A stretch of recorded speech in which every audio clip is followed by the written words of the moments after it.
ইসলামী bank news top 10।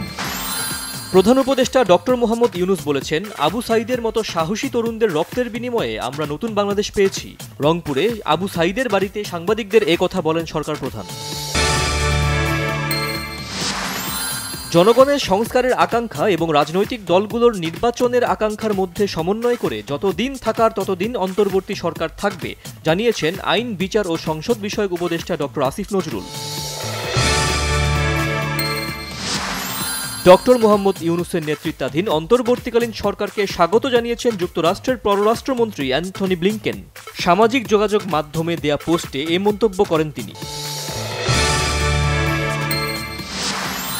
Sheikh Hasina প্রধানমন্ত্রীর পদ থেকে পদত্যাগ করেন নাই। রয়টার্সকে দেয়া সাক্ষাৎকারের দাবি শেখ হাসিনার ছেলে সজীব ওয়াজেদ জয়ের।